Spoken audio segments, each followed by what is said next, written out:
And away we go for happy hour. You can see us. We can see you. No, we can't see you, but we can see your questions. And for that, I'm appreciative. Here it is, our first ever. We did it. We're doing it, man. We're doing a happy hour, which means it's a home game, and it means we're at Corner Pocket Bar and Grill. It means bad news for Jacksonville State is what it means. So if you're watching in Tallahassee and you think, well, I'd like to have a beer. Yeah. Corner Pocket is where you're going to go. And if you're in town here and you swing on by, you can hear us and you can ask questions. Certainly we'll take questions here. Yeah, I know how exciting that is. Well, no eye contact. Clearly, we don't need you to be making eye contact with us and no autographs or what pictures. What you drinking afterwards. there, Corey? I'm drinking the good stuff. Oh, look at you getting right after it, man.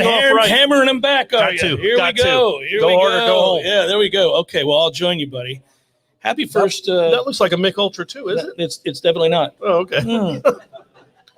You know what I would tell you, buddy?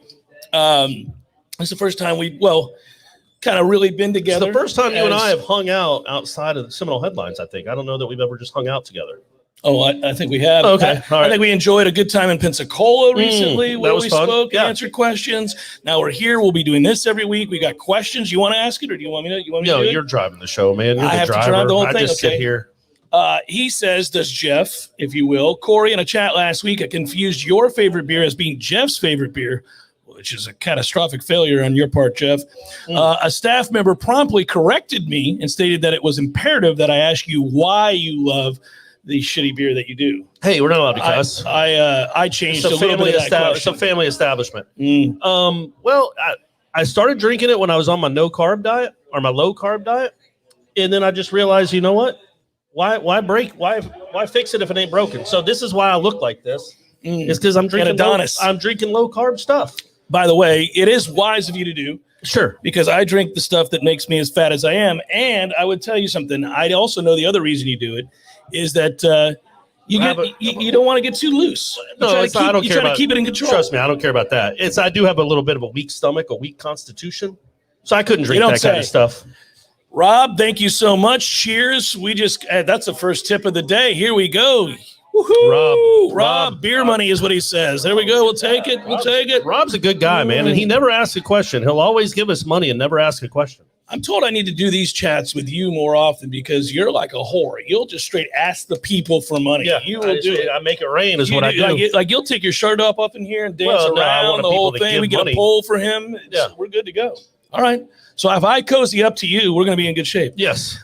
Jeff, I'm messing with you. I know you screwed up, but I'm not actually chastising you. You don't have to apologize. What's your favorite beer?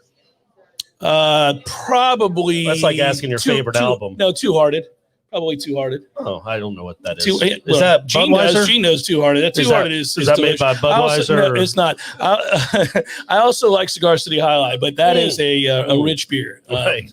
All right, so let's go. Buffalo writes, Jeff, do you think if we were able to have the equivalent of a Brock the Body Ruble on the line this season, we would see 7 to 8 wins? Wow, I forgot about him. Yeah, I did too. I think if we could pass block, if we actually had a legitimate line that could hold up against most teams, then I would feel really comfortable with the amount of snaps we want to see McKenzie Milton take. But everybody has clamored for that. Everybody's clamored to see it because they saw obviously the 5 completions and they think that we could just bottle that and then start it in the first quarter. But remember, people are going to scheme for him much the way they schemed for Jordan. Right. Not the same, but they had a plan for Jordan and it was effective. They'll have a plan for McKenzie, and then you wonder, does the running game go away? Because without the threat of Jordan's legs, you worry about that, especially if teams have. Well, I did until the fourth quarter when McKenzie was in the game. Hence the point that they're going to scheme differently. Yeah, I just think they're going to be able to run the ball pretty much against anyone. I worry about the way you pass block.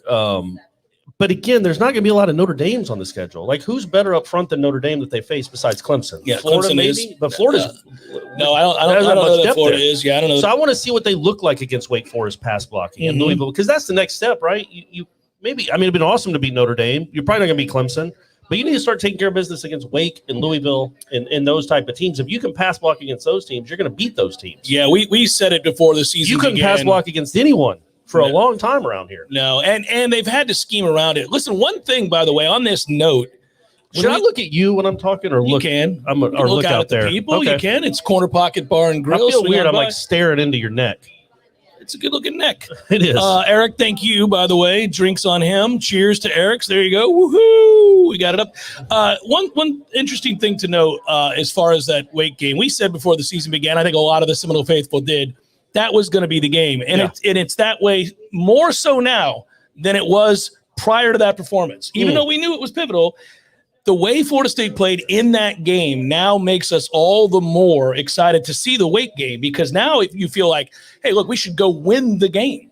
Yeah. And that's why there's so much riding on it now, because there are real expectations born out of that performance.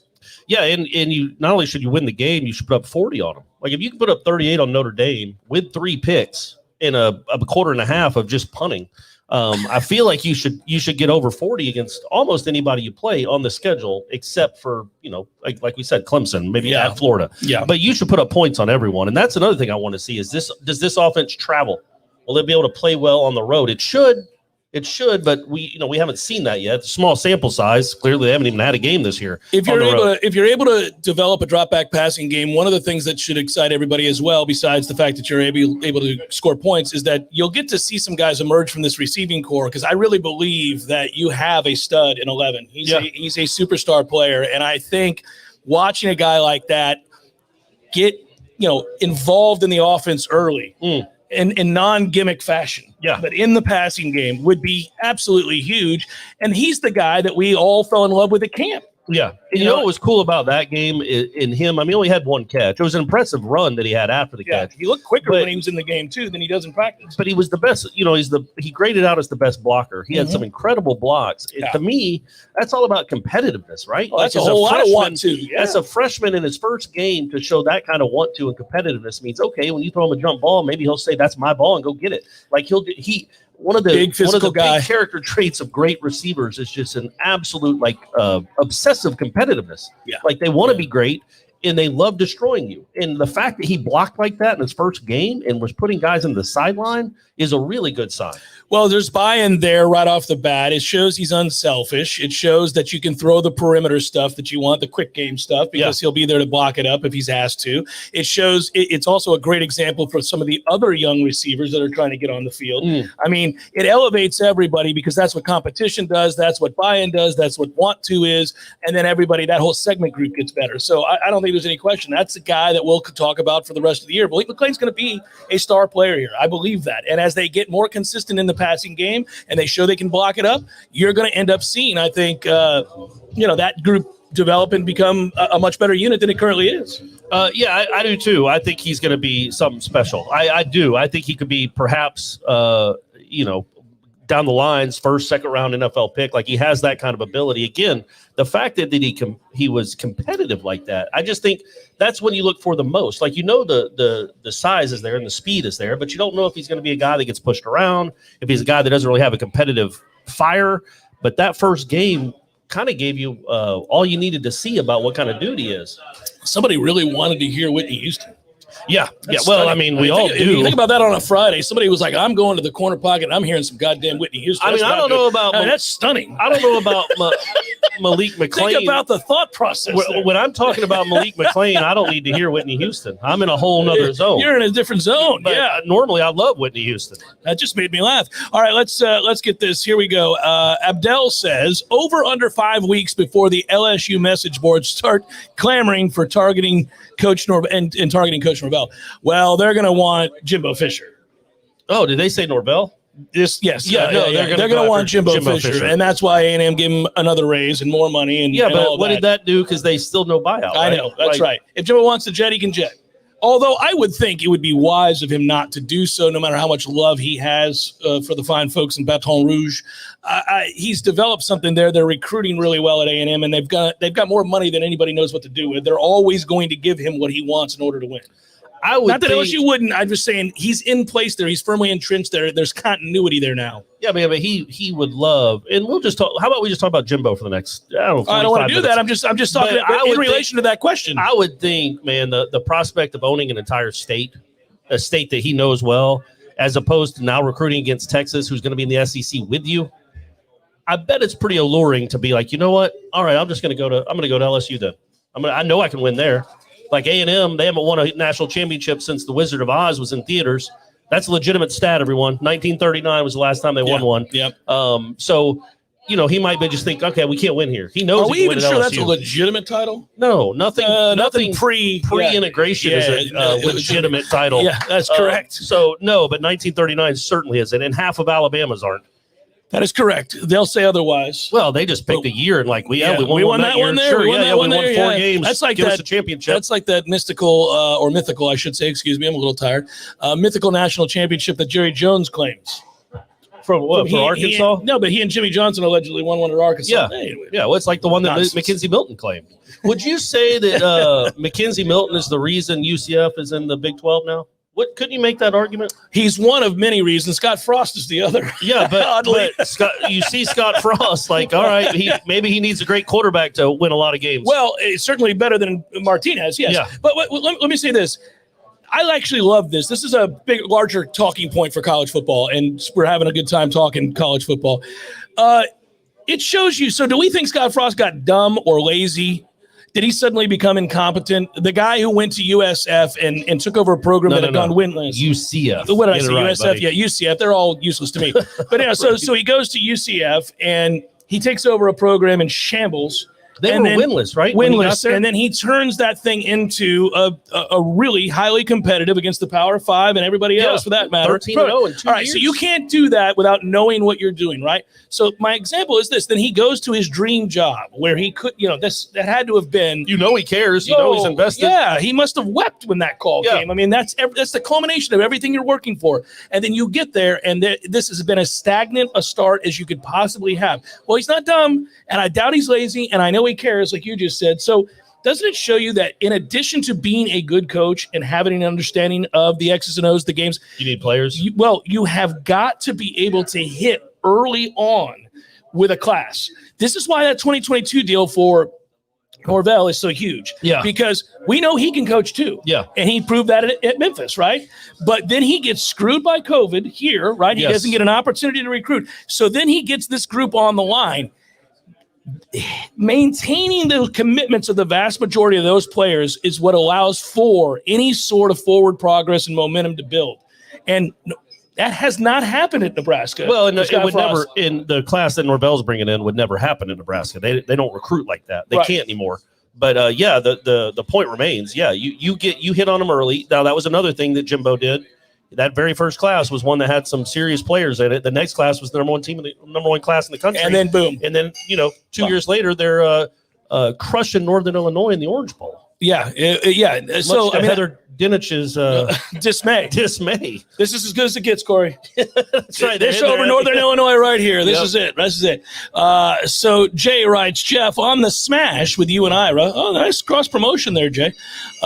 You discussed listeners riding Smash on their butts and mooning people to promote the show. I did say that. I would strongly encourage you both to reconsider the optics of that gesture. That's a very good point. Yeah, Jay, that's a great point. That is a good point, Jay. Thank you. Was Ira on board with that suggestion? It doesn't seem like something we weren't thinking about how explicit that reads. We weren't thinking about you wouldn't that. Want. Yeah, no. It was not an invitation, Jay. It was not an invitation. It's an ad. It was just an ad. Yeah, sure. That's all that was. It was an ad. Okay, well, In the Wind writes, Dinich was the worst or is the worst. She was. Now she's in a role of where she's fairly obsolete. They bring her on once in a while to talk about the playoff committee. A very nice person. I've met her multiple times. And she was a very nice person. It was very just kind. That one column was a bit it was completely wrong. She said that was Florida State's ceiling. They had hit it. This is as good as it gets under Jimbo. It was a weird. And then the next year they went 13-0 with one of the best teams. It was a weird stance to take, though, for somebody who, I mean, there was it 13-0 or 14-0. I think the resentment. Yeah, well, people have it. You could feel that. There was what it was, though? It was how everybody loved that Northern Illinois team. And screw that Northern Illinois team. Yeah, that kid, the quarterback. Jordan Lynch. Get the hell out of here. Voted for, there were 50 Heisman voters that voted for him to win the Heisman. Huh? And remember Vince Williams, God love him, because he would say whatever, and it was his last game, and he was asked what he thought about Jordan Lynch. He's like, yeah, he was trash. And it's like, all right, there you go, Vince. I'll take that. I love that honesty. And he was right. Jordan Lynch was not a good quarterback against real defenses. No, yeah, and that was evident that day. Yes, that was for 4 quarters, 4 long quarters. And that was also the game, by the way, as an aside, where his coach, our former head coach, ripped our cohort Irish FL. No, that was after the Georgia Tech game. That was the game before the game. It was the Northern Illinois game. It was after that game. Because he's like, "Where's your partner in crime? Is he mad that we won?" That was the ACC championship game. I could have sworn it was after. Buddy, I was there. I was there too. He said it to me. I saw it. I was laughing about it. No, that was after. That was after the big 21-15 win over Georgia Tech to get to the Orange Bowl. We're gonna have to talk to Ira. I'm telling you. All right. All I remember is laughing about it. By the way, because it showed that he cared what we talked about and wrote. Sure. And speaking of that, so Warchant.com had an influence on him, whether he would ever admit it or not, and it bothered him. So when they do the Orange Bowl press conferences, unlike normal games, it's like the head coach and 4 players are up there, and all the questions were going to EJ. I think Lonnie got a couple, and then Jimbo looked at me and is like, "Corey, ask Christian." He said, and I think somebody had just asked one of the players up there if they were going pro or not. And they said, "I haven't thought about it." Maybe I can't remember who it was, but anyway. So then Jimbo looks at me and goes, "Ask Christian a question." I thought he said, "Ask Christian that question." So I'm like, "Okay, Christian, are you going to go? Have you thought about going pro at all?" And Christian's like, "Not really." And then that was the only question Christian got. And I thought I was asking that so he could say, "I know I want to come back and win a championship." But he's like, "No, I hadn't really thought about it. We'll see." And then afterwards, Jimbo's like, "No, I didn't want you to ask him that question. I just felt bad because he hadn't gotten a question asked to him." Christy's right about this, by the way. This is a good question. It gets a little easier to recruit when you see a team on the field and a positive culture that cares. We have Norvell to thank for that. I think she's right about that. You see and you see there's a systematic way that they've gone about this process that is easy to like, by the way. We've watched it from day one. They've had a central theme, and the messaging has remained the same from every coach to every player. They've done a really good job with that. There's no wavering with that. They're seemingly unflappable even when things go poorly, and they couldn't have gone more poorly than they did a year ago. They're also not about the back patting, even after a game like they had on Sunday night. So I was out at practice on Tuesday, and I won't say the player, but I know the player that got yelled at. They didn't get yelled at. He got kicked out of practice. Yeah, because of his attitude and the way he was maybe talking to one of the assistant coaches about something. Yeah, Norvell kicked him out of practice. Just straight up kicked him out of practice. One of his teammates tried to bring him back in, and Norvell's like, "No, he can go." So that's the kind of mentality that's still out there. It's not all lovey-dovey. And then also he told another player to quit being mediocre. Screamed at him to quit being mediocre because he didn't finish. But players, by the way, and he was not screaming at me. Quit being mediocre? I can't quit being mediocre. There's no point even telling me that. There's no chance. No, I mean, I was born this way. Players, by the way, don't even mind that. I have always maintained that players, and just like kids, want to be disciplined.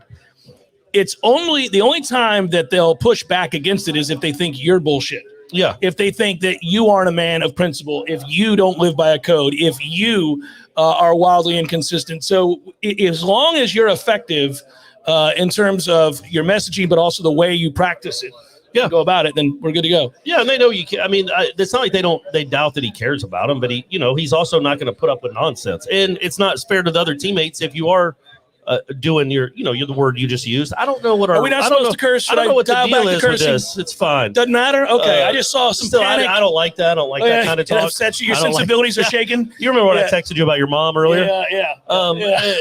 That's illegit. I really did text him about his mom, but it wasn't gross. It wasn't. It was sour grapes that Atlanta didn't pick up Tom Brady. Yeah, the Bucks have Tom Brady, and Jeff's mom is talking about how nervous she is late in the game. It's like you have Tom Brady as your quarterback. What a nightmare. And I would, again, tell you and everybody else that complains about that, he could have signed anywhere. You guys got to make an offer. You got to make an offer, man. He could have throwing it around. We got 2 throwing dimes. I think it's also good for the teammates to know that a guy's not going to get away with if they have a bad attitude, the coach is going to call him out on it. Guys, how many snaps can we expect for Chuba? Oh, it's a question on the chat. I would think actually a considerable amount. 11? Over under 11? I like your number. That's not a bad number. I'm going to go. You got to give both of the other guys some reps. I'm going to go under 11. Okay, yeah, I think that's a good number, though. It's not a bad number, but I'm going to go under 11. Because I'll ask you this. Do you think that Tate gets some run, too? No. Not at all? No. No, I don't think so. I think you can't play 4 quarterbacks. What are we doing here? Sure you can. No, I think you want to. Why not? Because these two are still battling. So you got to give them like the same number of series, I would think, or close to it, so you can determine who's going to play against Wake Forest. And then after that, After so they each let's get say 5, they each get 5 or 6 series, and then not enough game time left to get everybody out you there? get Chubba 1 or 2, right? Let's hope. Or maybe you give them each one. Let's hope that the game plays out that way, by the way. If the game plays out where Florida State is able to get up early and kind of does whatever they want, man, what an opportunity to play a ton of kids. One of the things that you watch when programs develop and get better in a hurry is playing time. You look at snaps. Look at snap counts. And you can always look that up, everybody. I mean, I think most people on this chat probably know that. But you can find snap counts, who's played what, how many snaps. Look at the way that a lot of programs get built up in a hurry.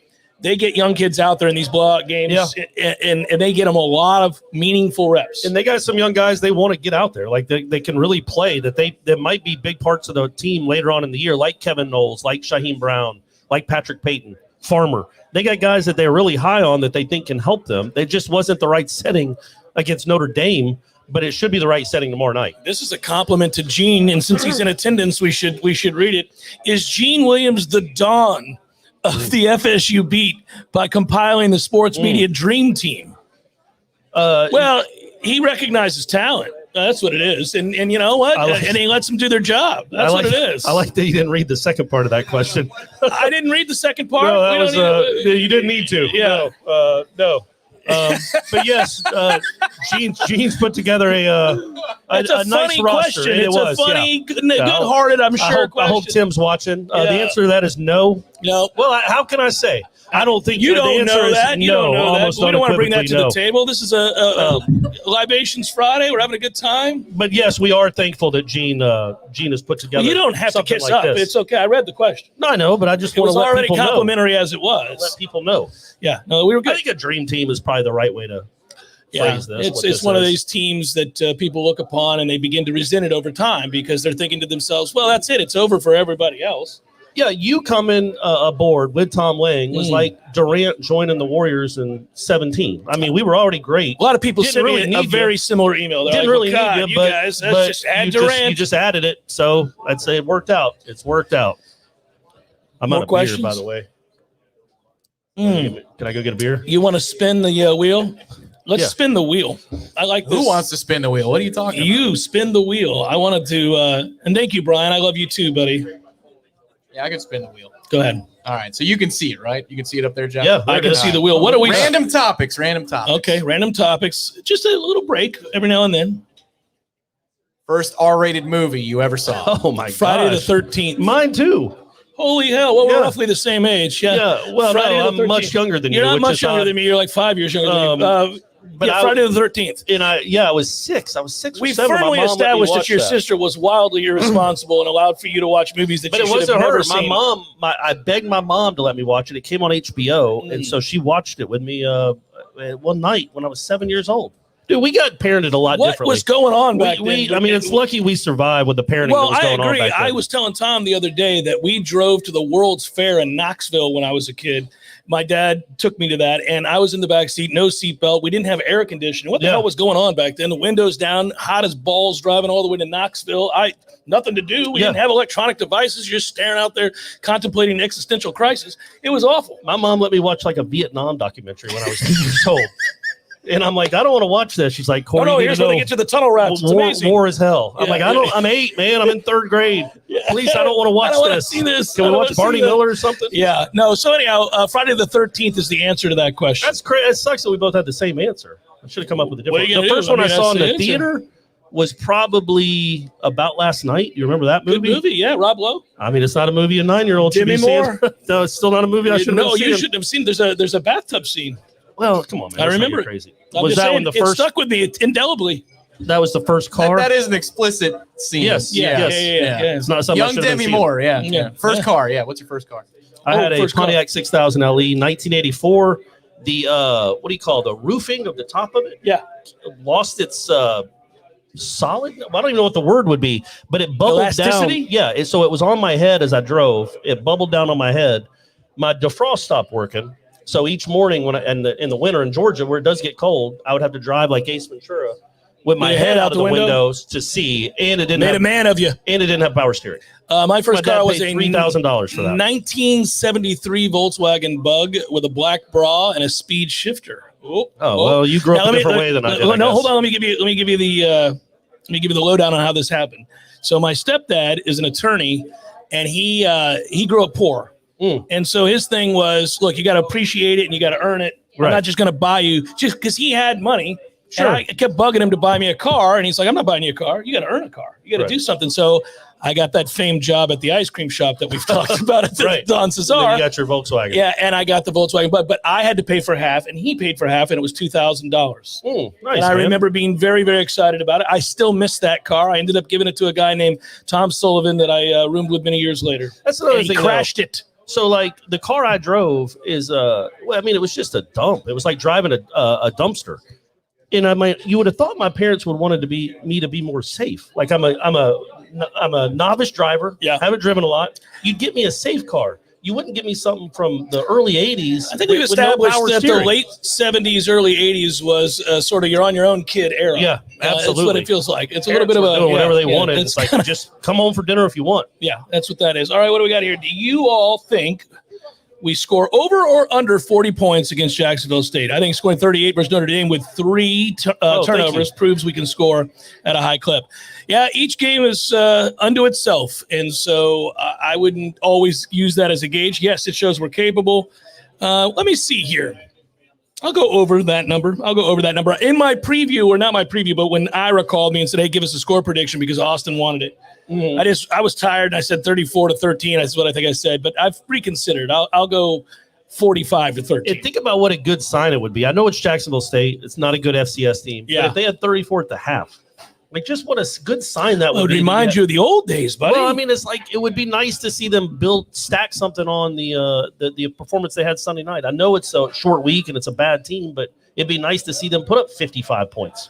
Oh, you know what I mean? Like, it's allowed. You can't do it. They might longed give up. for a performance that reminds us of yesteryear. Yeah, absolutely. It'd be a good sign that they took it seriously enough. By the way, Redbird writes, if FSU finishes the season better than expected, say they magically pull off 8 or 9 wins, including Miami and UF. Could we become the signature wins? Could those become the signature wins the teams like Clemson may need to get into the playoffs? Oh, okay. I see what you're saying. So he's worried about Clemson's playoff chances. Yeah, I see. I see. Yeah. That's a good step to take as a program when a win over you means something again, right? Yeah. Have it matter that they beat you as opposed to a foregone conclusion. They don't rush the field anymore. They stopped doing that, I think, because they got ragged.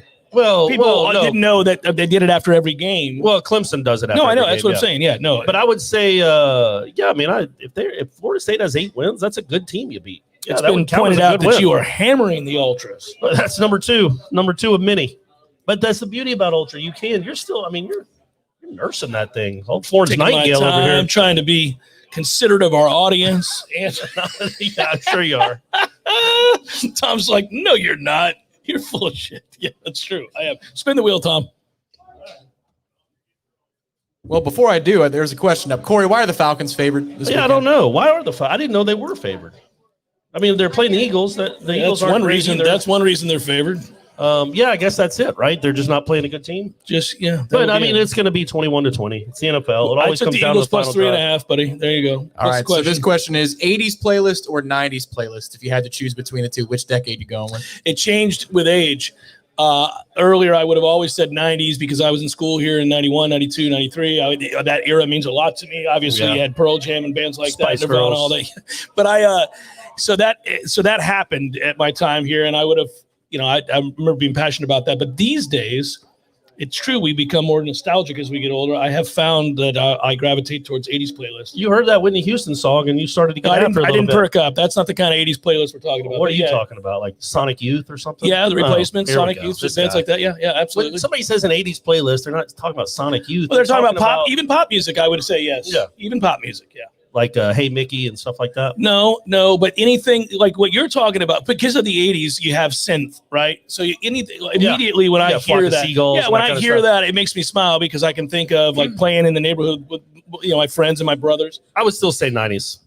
That's not as good as answer as Jeff's. Wasn't as detailed, but I would say 90s over 80s. Yeah, that's true. Another spin. I can't see the questions aren't scrolling like they were before. Nothing's scrolling. What's going on here? You got to hit new comments right there. Well, look at that. Corey's teaching. There you go. He's the old pro. He's been a war champ for a long time. Oh, my man. Nicely done. Dio Van Halen. Yeah, that's true.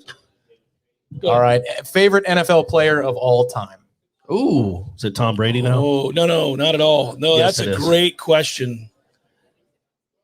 My favorite player of well, what's yours? Do you have a favorite player? I want to tell you, mine's Leroy Selman, but a close second, because Leroy Selman was the only time that a Tampa Bay Buccaneers fan, when I was a kid, could legitimately say that we had the best player on the field in any given game. Leroy Selman was that kind of difference maker. Now, the franchise was terrible, but I remember going to games with my dad and thinking, how come every team that comes in here has the best players? We never do. And Leroy Selman dominated games, and all of a sudden we did. So I would say Leroy Selman. But my second favorite player, I think, is Tony Dorsett. Okay, all right. Tony A little old Dorsett. school there. Yeah, I love Tony D. Love I him. would say probably Dion. Yeah, it's got to be Dion because of, obviously I grew up a Florida State fan. And then the Falcons. And then the Falcons drafted him in his first game. He has that punt return, and Larry Munson, who was the announcers, losing his mind. So Dion probably, and then Warwick Dunn. Both of those guys went to the school I cheered for. So this were is awesome, where and then actually played for the Falcons too. This is where our age difference matters, I guess, a little bit, because most of the time you latch on to favorite players when you're a little kid getting into football. Think about the so Falcons in 1978, 79, 80, I'm 7, 8, and 9 years old, and I'm falling in love with football. So in those years, obviously this is way before Derek Brooks, way before Dion, way before Warwick Dunn. Obviously, I love Warwick Dunn. If we're going to fast forward in time, there were guys that came along that I Well, it didn't say your favorite NFL player of your childhood, but that's, so I just answered it. Yeah, but I mean, like when you're a grown ass man, you don't really have a favorite player per se. Do you? Do you have a favorite player currently? No, you because don't. You're a grown up. And I think at some point you get to an age where you don't wear the jerseys anymore, like of the jerseys. Tom will wear a jersey, but it's his generation. They I wear will look jerseys. spectacular in a jersey. But do you wear a throwback or do you wear like? No, it's got to be a throwback. There's That's got to what be I'm an saying. angle to it. Yeah, I wear a throwback jersey. I have nothing wrong. Like I'll wear a Steve Bartkowski jersey or something, or a Dion jersey. But I wouldn't wear like a I don't know, Grady Jarrett jersey. I think that'd be kind of weird. He's so much younger than me. You need to grab a throwback, obscure Falcons player jersey. Like get you some like sorry ass to middling player from that era. Tony Casillas. No, he was Andre Bruce. No, those are good players. No, they were terrible players. Wasn't terrible. They were with the Falcons. Well, Andre Bruce was terrible. Yeah. Get you a middling player from a bygone era that best represents the mediocrity of the Atlanta Falcons. Eugene Robinson. Ooh, NFL Man of the Year. soliciting hookers down in Miami. Well, Good job. While his family's in the hotel room. Well, My man was bold. The voting had run out. He had already wrapped it up for the year, so he was celebrating, man. Give the guy a break. I always thought the best part about that wasn't just that he gets burned right away and Denver wins the Super Bowl and it's a humiliating moment, but that I'm like, Eugene, the wife and kids are in the hotel. What are you doing? I mean, do it the next What night. is he doing? Do it the next weekend. You should do it at all, but man, that is... You won the NFL Man of the Year. Desperation. He's like, hon, I'm going to go for a walk. Yeah. Yeah, that was fun. My Super Bowl experiences aren't the same as yours as a Bucks fan. That's a toughie, yeah. What's this one, Reed? The next one is loudest you've ever heard Doak before 2011 Oklahoma. So growing up. Well, Corey and I went to the same games. We didn't know each other, but we went to the same games. I with my dad, you with yours. Mm-hmm. So I'm interested to hear what you say because 87 Miami was really loud. Yeah.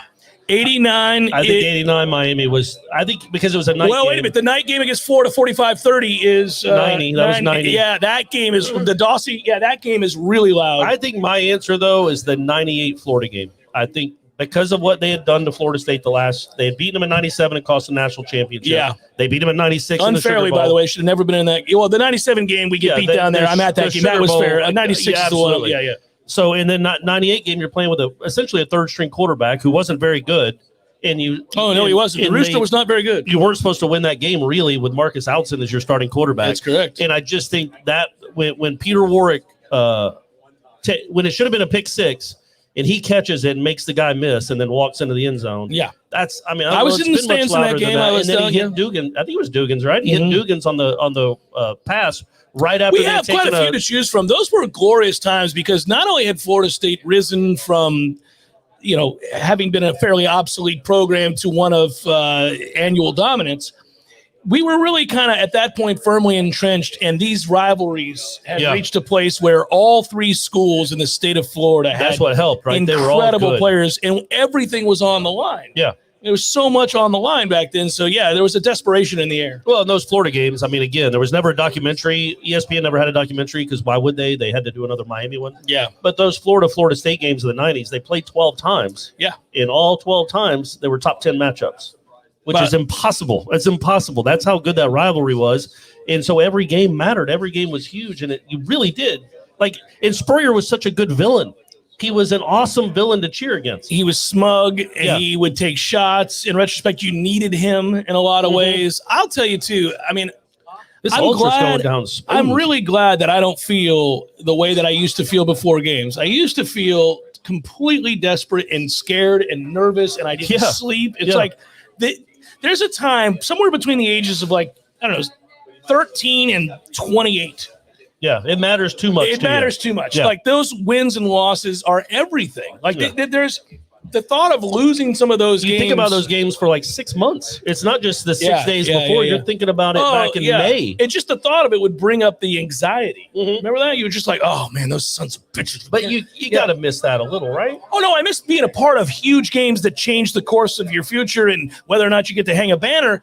But I don't miss caring so much that it affected me for 3 weeks. Yeah, it made you a bad person. I remember being bothered like well into Wednesday and Thursday of the next week if we played poorly. Yes, yeah. Seems a little I bit agree with much. you. I remember that, but still, it was cool to have those type of games to look forward to. They're coming back, buddy. They're coming back. Yeah. No, and I did love the other night. By the way, again, compliments to the student section the other night, and really everybody that was there. I just went. I didn't go as a Warchant.com staff member. I went as a fan. I went with my father. I went with my boys. Wherever you are, though, you're always a Warchant.com staff member. It's like but I wasn't wearing the working represent hat. us. Yeah, no, but I was wearing a Florida State shirt with a Florida State hat. And by the way, I was dead sober, so you don't have to preach. What's wrong with you? I didn't have a drop. What's the matter? I drank water. What's that? What happened? You okay? We had a busy weekend. Okay, we had a busy week, and I wanted to watch that game and have a clue what the hell was going on and really pay attention to be able to talk about it the next day. Is that the plan tomorrow night too? Oh God, no. Okay, that is not the plan tomorrow night. Jacksonville State. I may not remember much after the first 5 plays. All right. But yeah, you were involved. You were invested in that crowd. You were invested in that game. It was just cool to look around and to see it like that again and to listen to the fans again. Were you high-fiving the people in front of you and behind absolutely. you? There was this like that's to be around. So there was this old man and his old wife, and then there was older, age appropriate. Okay. And then there was this other old man and his old wife, and then these two old dudes behind us. And they, first of all, they were awesome. Yeah. They were into it. They're clearly like 50 years season ticket holders, sure. right? But they loved the kids were cheering so loud and all that. My kids were cheering so loud. And when we scored on the long Jason Corbin run, everybody was just high-fiving every which way. Yeah, it's like you're hugging strangers. Yeah, that's back. Let's get back to that. Let's go. Some stranger hugging. Let's go. All right. You going to read that? You want me to read that? Take a sip of beer. Go ahead. You read it. How long until UCF is actually considered one of what would be the Big Four? That's from Darian. Man, my eyesight. It's tough getting old. I don't know that it happens, right? Especially not joining the Big 12. Like, the Big 12 now isn't much different than what they're – I mean, it is, but not much different than what they're leaving. They're in a Power 5. Yeah, for the time being. For the next 2 years, maybe. I will give UCF credit because there was a stretch where USF had surpassed UCF and looked to be the next – really, maybe the rising stars of the state, if you will. I mean, to try to join the club. Sure. They even put up a big-ass billboard about it, which was cute. But what I would say is that UCF has lapped them, and both in terms of the investment in the facilities and the program as a whole, and I really think, Tom, you're being asked if you want a beer. I wasn't going to let her walk away. You know the answer. I got you, buddy. I got you. It is the Warchant Happy Hour. But UCF has passed them by in spades, and now I mean they're a legitimate program. Obviously, they've been a very good program. Now I would not have hired Gus Malzahn. I'm not a Gus Malzahn guy. Sure. And I don't think that he's going to be the guy to sustain that. Do you think they could get to that status, that stratosphere? Like a Big Four, like be considered a fourth prominent an important school. They don't currently have the cachet, obviously. So you have to do this over a long period of time. But they've had more success recently. They can replace Miami? Florida State Somebody's and asked Miami. about, Yeah, sure. Yeah. But they've had their success recently. But what's it doing in recruiting? I still think when you walk, like it didn't take long for Bobby Bowden to walk through doors and Florida State was out recruiting Florida. Right. Not long at all. And Miami the same way. Can UCF go in if they're on a 4 or 5 star kid? Is he going to go to UCF over Florida? There will be a State? time in our lifetime where I think yes, they will be able to do that. I do think I disagree. so. I think in our lifetime they'll be able to do that. No, I don't. UCF? Yeah. No, man, they're invested. They have a huge student base.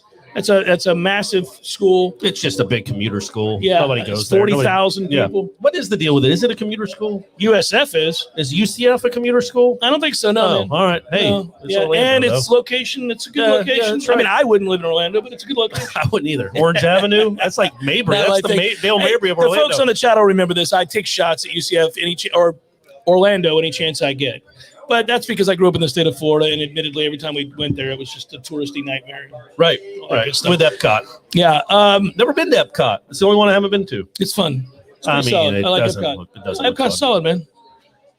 Largest school. Yeah, I know. That's right. Helicopter kicks. That's correct. Largest school in Florida. No, that's what I mean. They'll have a chance. No, I knew that. I thought it was. But see, I've always thought it was like Georgia State and Georgia. Like Georgia State has a ton of students, but it's never going to be good at football. I mean, UCF obviously is better than Georgia State. I was going to say they're not comparable, but, my but man. Georgia State is a commuter school in that there's not a lot of people that go to live on campus there. There's not a lot of people that go to the football games, and I don't know that UCF will be a school where they get 70,000 at their games. But I might be completely wrong, and I'll admit it.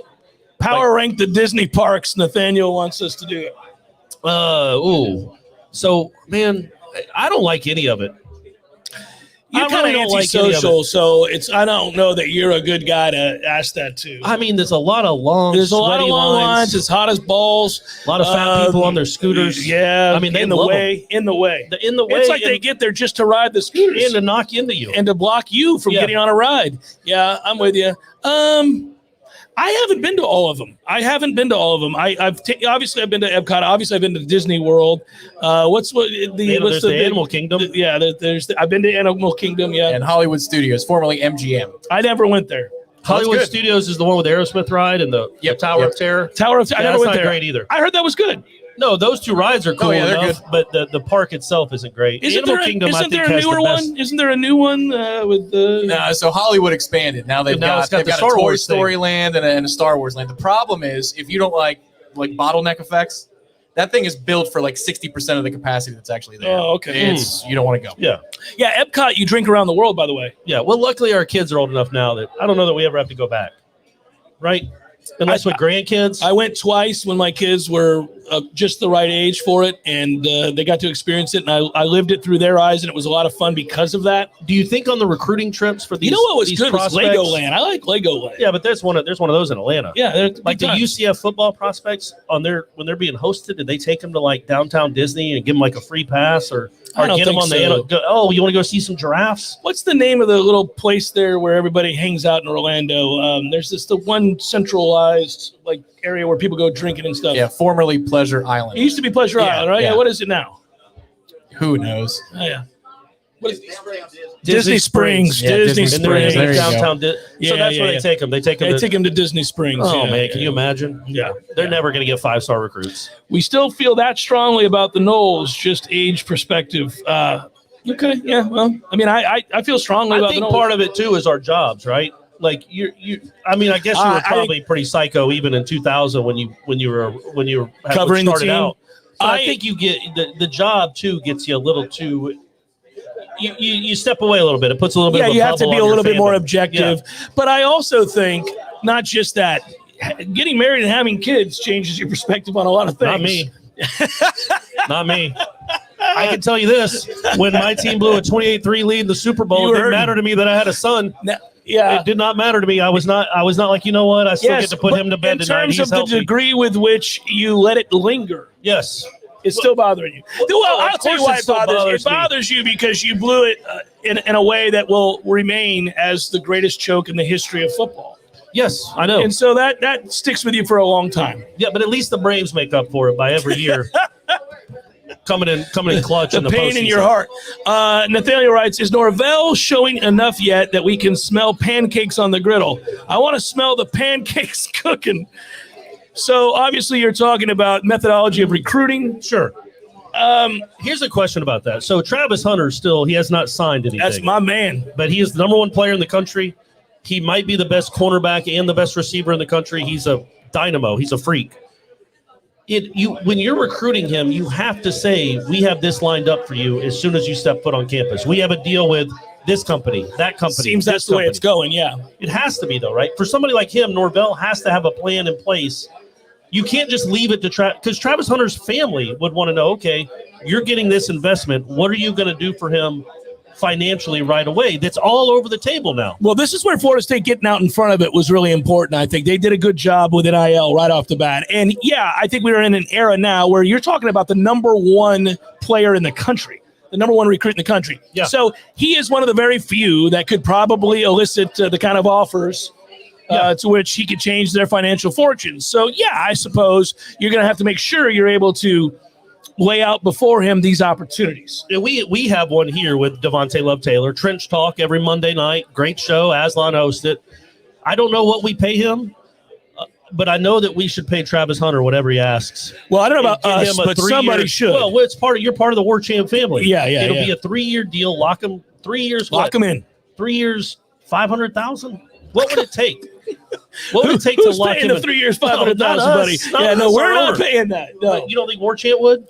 Do you think he could get $100,000 from a car dealership or $100,000 from somewhere? Yes. Yeah. Yes, I do. Right. He needs multiples. And maybe that happens. Gator Kirk, thank you very much. We appreciate the tip, buddy. Let's go is what he writes. Gator Kirk. What do you think the reaction was to Ja'Kai Douglas's Irish jig after the touchdown by Coach Norvell and Dilly? Go Noles. I didn't see that. Did he do it like a river dance? I don't know that I saw it either. If he did, that's awesome. If he did, it's great. But I don't remember seeing that. I saw him dancing, but I don't think it was that. Okay, well, I think it was a popular dance the kids do. Yeah, well, it's like probably a Fortnite dance. Yeah, usually that's not popular anymore. Yeah. If he did a river dance, that would be incredible. Everybody should do that when they score against Notre Dame. Yeah, and by the way, Gregory, I agree with you. Travis does seem locked in no matter what. He is not worried. Well, no.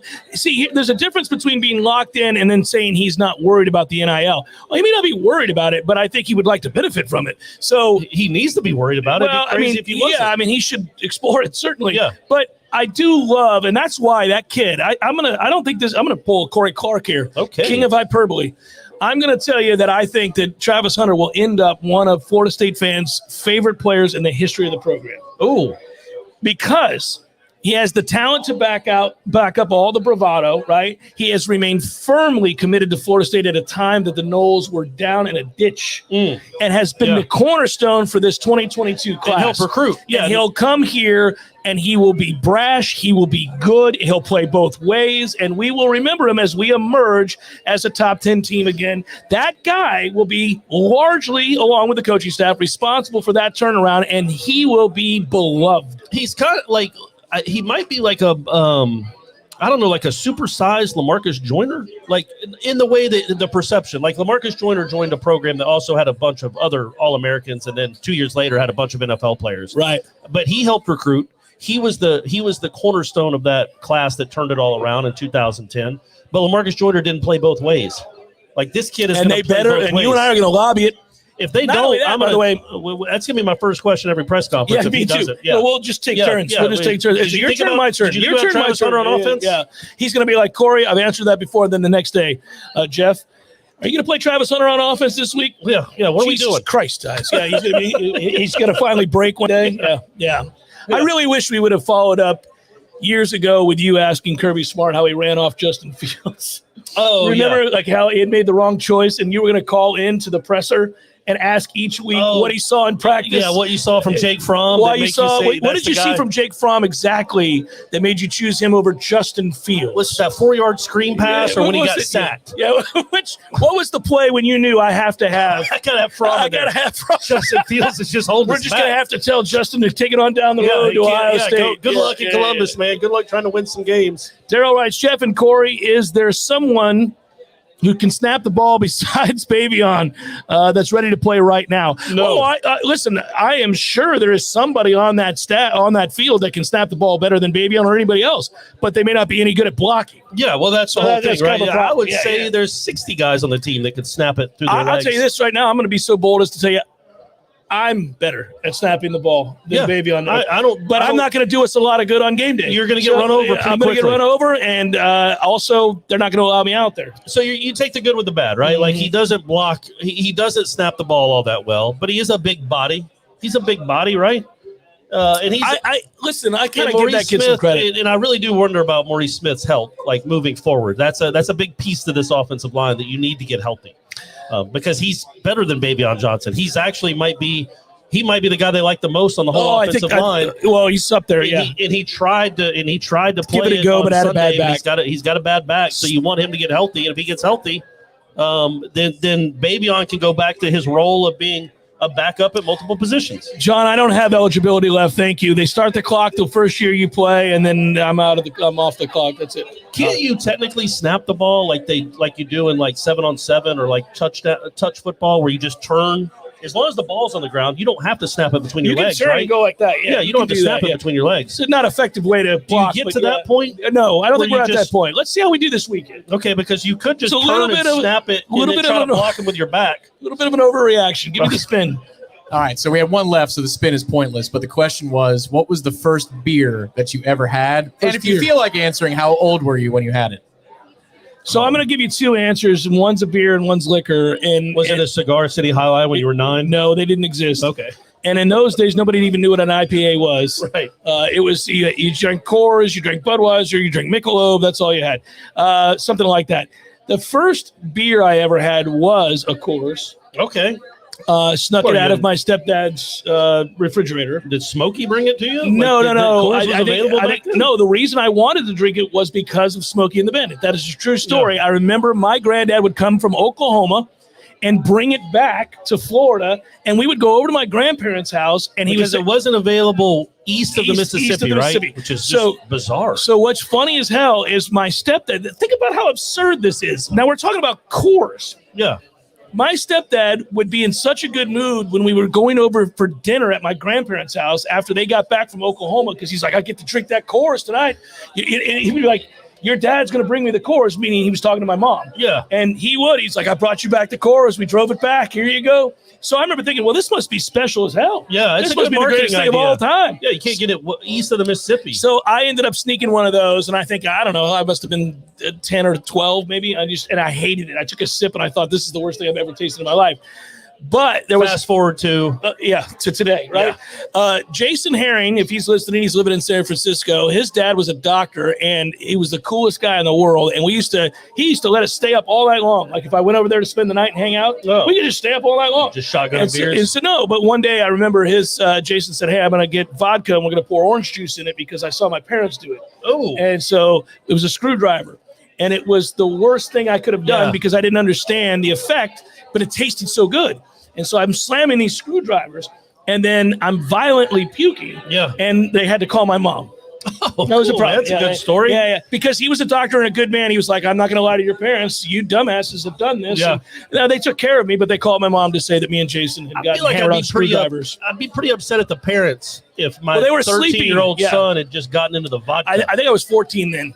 Oh, well, then never mind. Clearly, we were really, that's just letting them get to the vodka. Yeah, mine was a Miller Lite when I was probably 10 or 11. It was a lot like that scene in Vacation where Rusty, it's like he shares a beer with Rusty, and I just chug it and smash it on my head. No, I thought it tasted awful. Oh, all right, we're moving on there. How about that? There's a refill. Yeah, that's number 3 here. You're still nursing your little IPA. But we're getting low here. We're getting low. I'm actively involved. Somebody tipped us $10. I want to doff the cap to that individual and say thank you very, very much. Oh, it's right there. Oh, there you go. Chad Humphrey. I didn't see what he wrote. Oh, Sea Dog. Yeah. Hitting the wine coolers. Oh, my God. Bartles and James, kids. Bartles and James. I still remember the commercials. And I remember Bruce Willis doing those commercials and playing the harmonica on the front porch. Yeah. Those were the days. It's crazy that didn't last. That ad campaign didn't last. Yeah. That's it. That's when Moonlighting was on, I believe. So we got like 3 minutes left. So what is there anything you could see tomorrow at all? Somebody asked that, yeah. that would I don't know, change your opinion, but would give you good feels going into Wake Forest week? I would think, obviously, if we were able to snap the ball consistently well and block it up against an opponent like Jacksonville State, yes. And then I also think I want to see a consistency of assignment, like good assignment football. You don't have to be as emotional.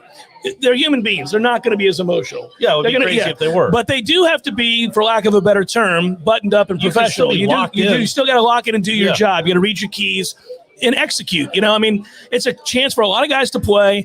It's also a chance for them to show that, hey, we can be committed even against lesser teams to doing our job. And I think if you're truly bought in, you're going to do that because it's a chance to get better. I know it's cliche, but it is a chance to get better. Yeah, but what about the quarterback deal?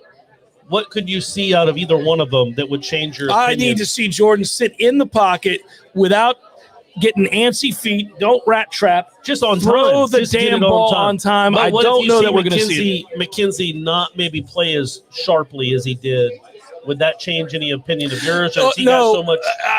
That's a good job, Corey. I'm going to tell you something else I would like to see. I would like to see McKenzie Milton be able to be on the field for, say, let's say, I don't know what the snap count would be, but I needed to see him play 2 full quarters and look comfortable. Yeah. And throw the football, take a couple of hits even, and just go about playing the game without us over there watching him on the sidelines, getting the massages and everything else. I'd like to see that he can play without needing a whole bunch of therapy as the game's going along. I'd like him to get stronger and stronger as we progress. Hey, man, I'm with you. Patrick tipped us. All right, this was fun, buddy. This was fun. Thank you, Patrick. Thanks to all of you guys. Hey, this got bigger and better as it went along. I think they're probably asking us to stay longer, but we're not going to.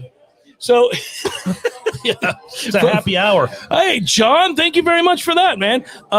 Zach, I think it was the 92. Thank you, John. He's answering questions. Thank you, John. Is that it? One more question, and then that's it. And I don't mean it that way. I wasn't trying to say. You're good. Just get up and walk off. That's it. All right. We'll do it live. Any more questions? Yeah. So go ahead. Super Bowl predictions. One final thing. If you had to pick a team to win the Super Bowl, boy. Who's the matchup going to be, and who's going to win? I mean, I think Kansas City gets back to the Super Bowl. I was going to say, won't it be a repeat of if health goes the way it's supposed to? Won't it be a repeat of last year? Because now. Cool. What I think is really cool is being a fan of another team in the NFC South is that you've unlocked like 2017 Antonio Brown too. So that's fair. You feel good about that? That's awesome. I will take another one. Thank you. Look at you. Welcome to the party, pal. But I just needed to warm up to it. But it's cool that Antonio Brown. And I'm glad you just quoted Bruce Willis there very quietly. I got it. Yeah, we're quick. We're quick the callback. But so I wouldn't be surprised if it was Chiefs and Bucks again. All right, for real, last one. Favorite Nole right now to watch in the pros? In the pros? Yes. Gano?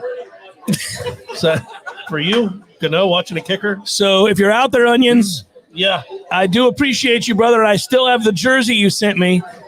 I have told that story. Graham Gano sent me the Onions jersey because I called him Onions for his time here. And I still have it in my closet. And my wife years ago saw that jersey in the closet. It was like, why do you have a jersey that says Onions? And I was like, hey, that's not just anybody's jersey. That's Graham Gano's jersey. And he sent it to me. Put some respect on that name. Yeah, that's not a bad answer. You're going to say Dustin Hopkins. That's right, because he's better than average. That's your guy. I probably Dalvin Cook is the answer, everybody. It's not close. But I was thinking of somebody besides him. Is there Dalvin Cook? Because Jalen is fun to watch, but he's a corner. There's not a lot of healthy. Derwin James could enter the conversation if he ever stays healthy. I would like him to stay healthy. He's a great player, and I love him. But it's Dalvin Cook. Dalvin Cook, Rodney Hudson too. I don't watch a lot of Rodney Hudson. And then Kando, our man Kando. Dalvin Cook. Will Jermaine Johnson have more sacks by the end of the game tomorrow than Kando did? Kando and J-Rob. Doesn't he already? No, more than Kando and J-Rob did all combined. season. Because they had 3 combined last season. Yes. Will he have more this after the game tomorrow? And people used to get mad at me for focusing on the fact that Kando couldn't sack the quarterback. And I was like, no, goddammit. This is something that's important if you're a defensive end to be able to do. Right. I agree. Why am I wrong for that? I agree. It's time to wrap it up, Tom. I mean, I didn't mean to get him going. If people wonder what it's like to have a beer with him, they're finding out very quickly. No filter. Love you guys. Peace.